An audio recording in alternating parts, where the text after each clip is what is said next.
Hey y'all, it's me Tiffany and welcome back to my channel. If this is the first time you're here, I like to do books, manga, graphic novels, occasionally a book or a television show.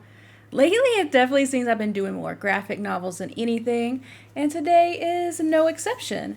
I decided to finally read Something is Killing the Children. I have been seeing this everywhere. The artwork looks interesting. The author, James Tyronin.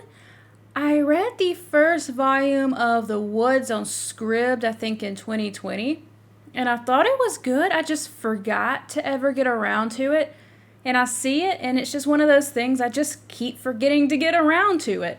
So I really enjoyed this. Just getting that out of the way. I am going to not be afraid of spoilers, but I'm not going to go into detail of like the plot line by like bullet points. So in most genres, including horror, the children are usually safe. Even in some horror movies, there are a couple of horrors where like the kids don't do so well, like The Walking Dead, but most of the time they just leave really traumatized, which I guess that's not okay, but they're not dead, even if they feel like they should be dead. This one is not afraid to kill kids. Just straight up. This is not afraid to harm the children. I guess that's the point with the title and whatnot. And this one's definitely more gruesome than if you read like The Woods. So on the back, it is described as, "It's the monsters who should be afraid. When the children of Archer's Peak, a sleepy town in the heart of America, begin to go missing, everything seems hopeless. Most children never return. But the ones that do have terrible stories, impossible details of terrifying creatures that live in the woods. Their only hope of finding and eliminating the threat is the arrival of the mysterious stranger, one who believes the children and claims to be the only one who can see what they see. Her name is Erica Slaughter. She kills the monsters, that's all she does, and she bears the cost because it must be done."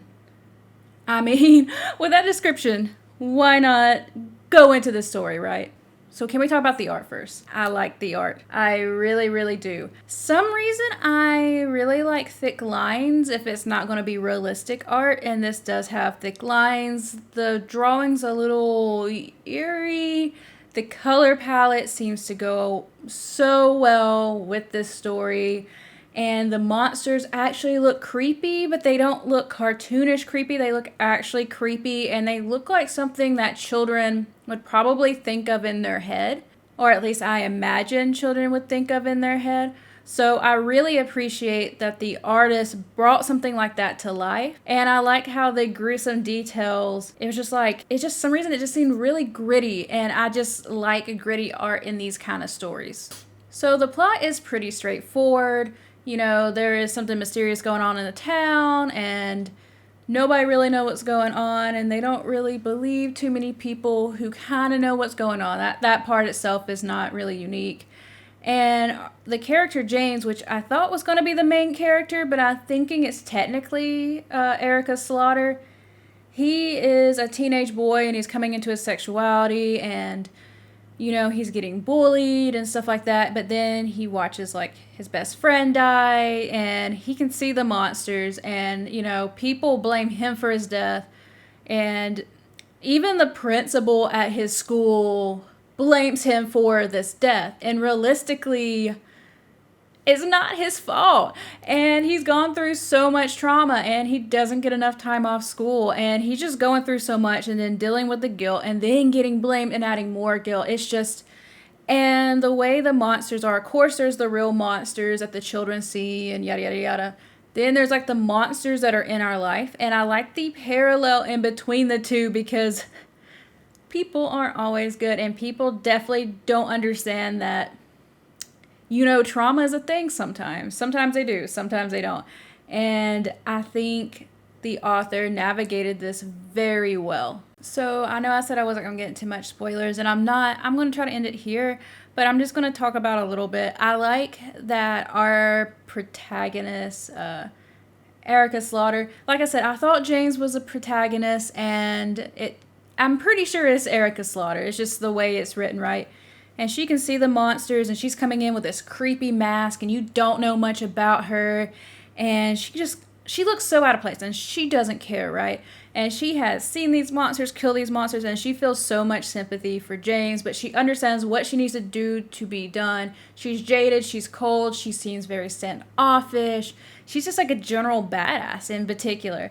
And you don't learn much about her, and she's still mysterious. I'm assuming in the next couple of volumes we'll learn more about her, but my goodness, she steals the page in any page she's in. I love her character design. I think the mask thing is interesting. Like, I really do. And I think this is a thrilling start to the series. It makes me want to go ahead and pick up volume 2 and 3, because some reason I had 3 on top. And I know at the time of me recording this, there is volume 4. What I was told, because I try not to look too much into it, but what the comic guy told me who recommended this series, because he's seen some other stuff I read at my comic book shop. 3 is the end of this arc, which I know that's a little bit of a spoiler, but not really. And the 4th book is more like, has nothing to do with this arc, and it has to do with like an origins of a character, which I know what character he said. I just don't want to say it right here at this exact moment, even though if you go on Goodreads or whatever, you'll find out quickly. So yeah, I have all 3 here, and I am definitely going to enjoy this. This is actually my first read of 2022. This was my first read. I know this isn't going to come out like the first video of 2022. It's probably going to be like 3 or 4 videos before this one comes out.